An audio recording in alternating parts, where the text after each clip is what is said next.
To translate writings, you need a key to the code. And if the last writer of Martian died 40,000 years before the first writer of Earth was born, how could the Martian be translated? Martha Dane paused, looking up at the purple-tinged copper sky.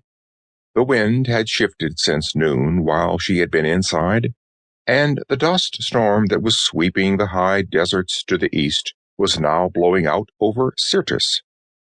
The sun, magnified by the haze, was a gorgeous magenta ball, as large as the sun of Terra, at which she could look directly. Tonight, some of that dust would come sifting down from the upper atmosphere to add another film to what had been burying the city for the last 50,000 years. The red loess lay over everything, covering the streets and the open spaces of park and plaza, hiding the small houses that had been crushed and pressed flat under it, and the rubble that had come down from the tall buildings when roofs had caved in and walls had toppled outward. Here, where she stood, the ancient streets were 100 to 150 feet below the surface. The breach they had made in the wall of the building behind her had opened into the 6th story. She could look down on the cluster of prefabricated huts and sheds, on the brush-grown flat that had been the waterfront when this place had been a seaport on the ocean that was now Syrtis Depression. Already the bright metal was thinly coated with red dust.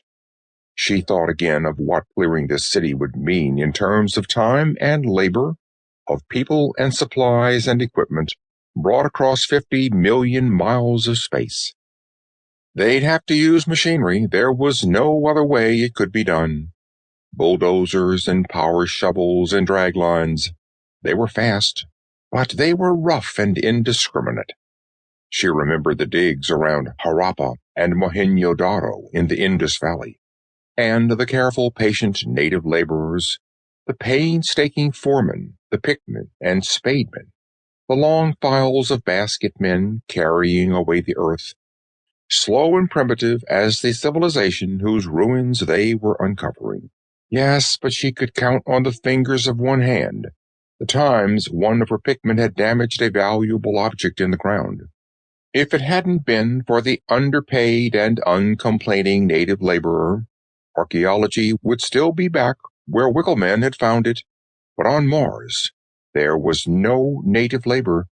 The last Martian had died 500 centuries ago. Something started banging like a machine gun 400 or 500 yards to her left. A solenoid jackhammer. Tony Latimer must have decided which building he wanted to break into next.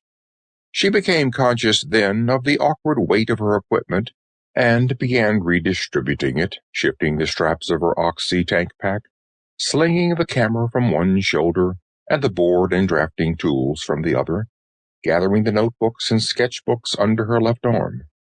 She started walking down the road, over hillocks of buried rubble, around snags of walls jutting up out of the loess, past buildings still standing, some of them already breached and explored, and across the bush-grown flat to the huts. There were 10 people in the main office of Hut 1 when she entered. As soon as she had disposed of her oxygen equipment, she lit a cigarette, her first since noon, then looked from one to another of them. Old Selim von Ohmhorst, the Turco-German, one of her 2 fellow archaeologists, sitting at the end of the long table against the farther wall, smoking his big curved pipe and going through a loose-leaf notebook. The girl ordnance officer, Sachiko Karamitsu, between 2 drop lights at the other end of the table, her hand bent over her work. Colonel Hubert Penrose, the Space Force CO, and Captain Field, the intelligence officer, listening to the report of one of the Airdyne pilots, returned from his afternoon survey flight.